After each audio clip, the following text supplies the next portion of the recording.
नमस्कार सर्वांना. नमस्कार सर. तर मी माझं नाव मंजुषा कोळेकर.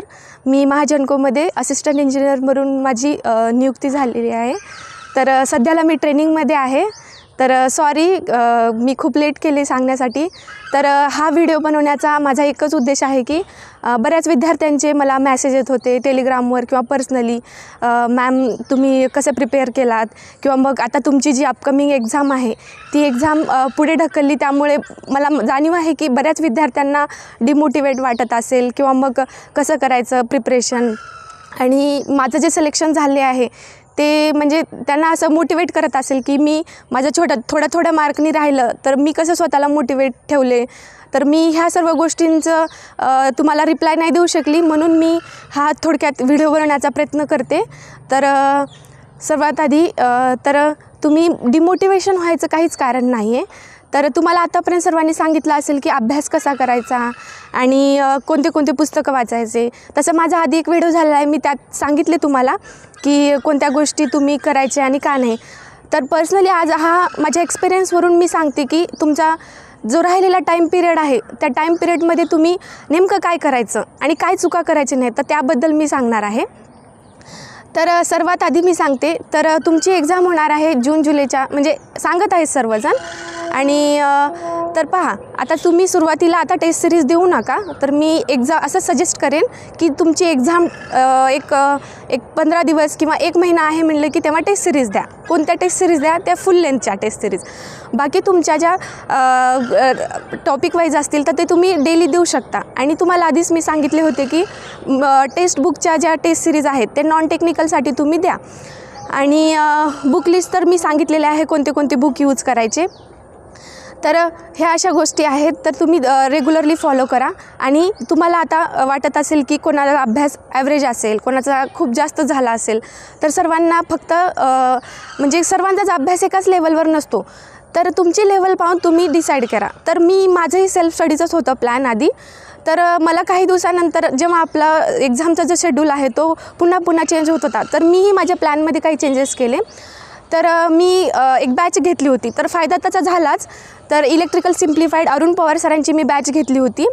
तर सरांची जी शिकवण्याची पद्धत आहे आणि सरांचं जे एक्झाम ओरिएंटेड कंटेंट आहे पूर्ण, तर नक्कीच मला त्याचा खूप फायदा झालेला आहे. त्यामुळेच माझं सिलेक्शन झालेलं आहे. आणि सरांचं पर्सनली गायडन्स खूप होतं मला. प्रत्येक वेळेस सरांनी खूप जास्त मला अभ्यासाच्या बाबतीमध्ये हेल्प केलेली आहे. तसंच आपले जे मेन सब्जेक्ट आहेत जसे की पॉवर सिस्टम, मेजरमेंट आणि इलेक्ट्रिकल मशीन, हे आपल्या इलेक्ट्रिकल इंजिनिअरिंगचे महत्त्वाचे विषय आहेत. तर ह्याचा जर पाया मजबूत करायचा असेल तर तुम्हाला नक्की मी असं सजेस्ट करेन की जर तुम्हाला कॉन्फिडन्स अजून नसेल सब्जेक्टवर, तर तुम्ही नक्की, जर तुम्हाला पॉसिबल होत असेल तर सरांची बॅच घ्या. आणि तुम्हाला स्वतःला एक बूस्टअप करण्यासाठी तुम्हाला एक म्हणजे चान्स भेटेल आणखी. तर सुरुवातीला मी सांगितले होते की चुका कशा कमीत करता येईल त्यावर जास्त भर द्या. तर पहा, आता तुम्ही test series full length test series द्या, पण ते शेवटी द्या, एक 15-20 दिवस किंवा 1 महिना असल्यानंतर. तर आत्ताही जर तुम्ही टेस्ट सिरीज द्याच तुम्ही, तर देताना कसं करा की ॲनालिसिस प्रॉपर करा. आणि ॲनालिसिस प्रॉपर करताना मी तुम्हाला सांगितले होते ज्या तुमच्या चुका झालेल्या आहेत तर त्या तुम्ही चुका एका वहीवर नोट डाऊन करा, किंवा मग असं तुम्हाला जशी डायरी बनवा वाटली त्या डायरीमध्ये तुम्ही लिहू शकता. तर चुका लिहिताना रोज किंवा डेली ज्या चुका आहेत तुमच्या त्या तुम्ही नवीन करा, पण ज्या आधी झालेल्या आहेत शक्यतो त्या चुका तुम्ही टाळाच. तर ह्यामुळे काय होईल की तुमची ॲक्युरेसी जास्त होईल आणि तुमच्या चुका कमी होतील. तर हे झालं टेस्ट सिरीजच्या बाबतीत. तर तुमचे जे वीक सब्जेक्ट आहेत तर ते तुम्ही त्याला थोडं रिवाईज करून, किंवा अगदीच तुम्हाला काही समजणं नसेल तर मग मी तुम्हाला सांगितले की बॅच एक व्यवस्थित प्लॅटफॉर्म आहे आणि सरांची फीस पण खूप कमी आहे. तर तुम्ही नक्की त्याचा एक बेनिफिट घेऊ शकता जर तुमची कंडिशन असेल आणि तुम्हाला जर खरंच गरज असेल तर. आणि बुक लिस्टच्या बाबतीत मी तुम्हाला ऑलरेडी सांगितले आहेत. तर जास्तीत जास्त MCQची प्रॅक्टिस करा, थेरी रिवाईज करा आणि पुन्हा MCQची प्रॅक्टिस करत राहा. तर हेच एकमेव मार्ग आहे. आणि आता मॅम, मला खूप साऱ्या जणांचे मॅसेज आले होते की मॅम तुम्ही मेंटली कसं स्टेबल राहिलेले आहेत ह्याच्यामध्ये. तर पहा, ह्या प्रिपरेशन झोनमध्ये एकाच टाईपचे सगळे विद्यार्थी नाही आहेत. तर मी सगळ्यांच्या अकॉर्डिंगली सांगणार आहे की तर काही जण मॅरिड असतील, म्हणजे काही जण नुसते प्रिपरेशन करत असतील, तर कोणी जॉब करत असतील. तर मी सुद्धा जॉब करतच माझं प्रिपरेशन केलेले आहे. तर आपला जो मेन फोकस आहे त्यावर लक्ष द्यायचं.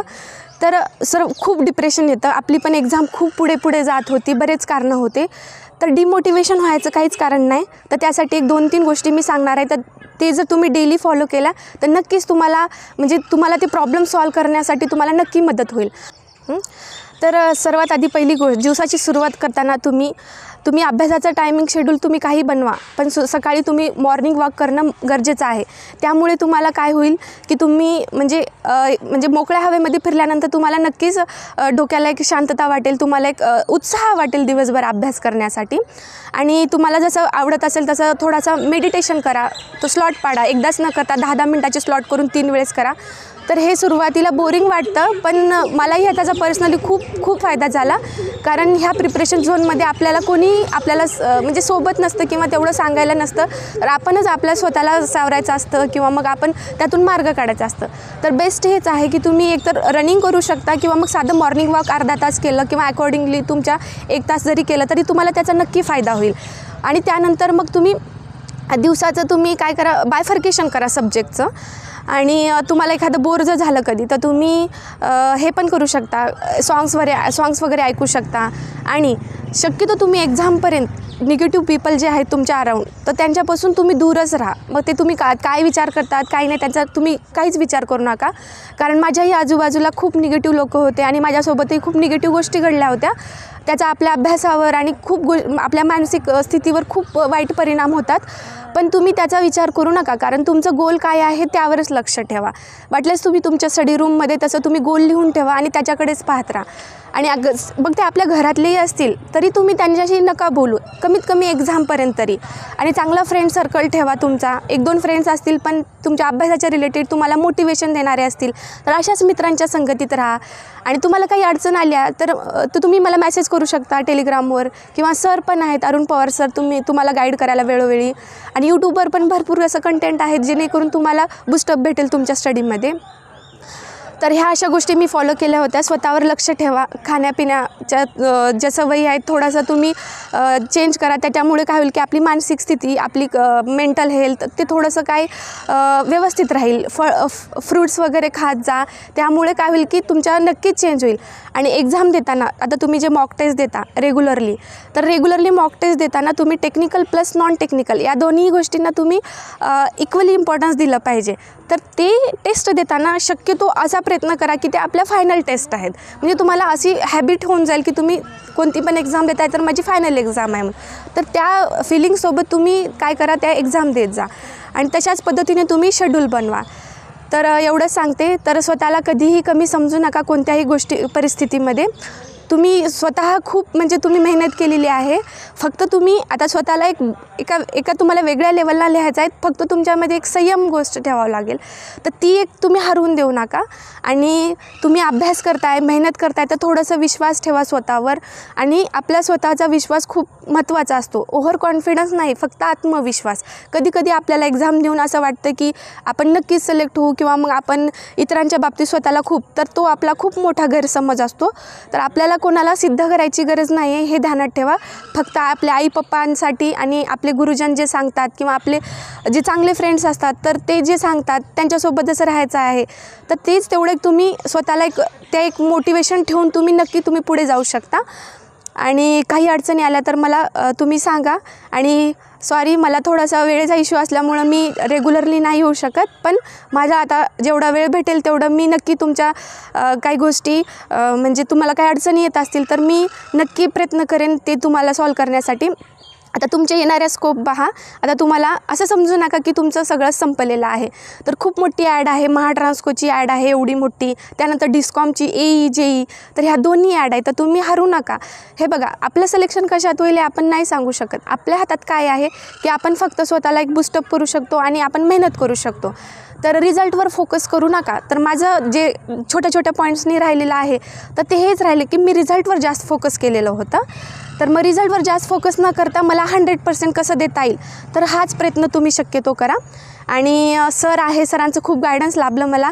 तर तुम्ही नक्की, तुम्हाला काय अडचण आली तर मी आहे, अरुण पवार सर आहेत. आणि तुम्हाला अभ्यासाच्या रिलेटेड काही डाऊट आले तर मग तर तुम्ही मला नक्की विचारू शकता किंवा सरांनाही विचारू शकता. आणि सरांची MCQची बुक 1 मेपासून लॉन्च होणार आहे, तर तुम्हाला नक्की त्याचा बेनिफिट होईल. कारण मी सरांचंच रेफर केलं होतं, सरांचं मला पर्सनल गायडन्स होतं. तर सरांच्या मला असं आठवतही नाही की सरांनी जे शिकवलं आणि सरांनी जे मला गाईड केलं त्याच्या बाहेरचं म्हणजे मशीन, पॉवर सिस्टम आणि मेजरमेंट चाललेलं आहे. सरांचं एवढं म्हणजे इफेक्टिव्ह क्वालिटीचं म्हणजे त्यांनी जे शिकवणी दिलेली आहे ते आहे. तर ऑल द बेस्ट सर्वांना. तर तुम्ही नक्की स्वतःला कमी समजू नका आणि स्वतःला प्रिपरेशन झोनमध्ये ठेवा आणि ऑलवेज असं हॅप्पी राहून तुम्ही समाधानाने करावं, एवढीच इच्छा आहे. सर्वांना माझ्याकडून खूप खूप शुभेच्छा. धन्यवाद.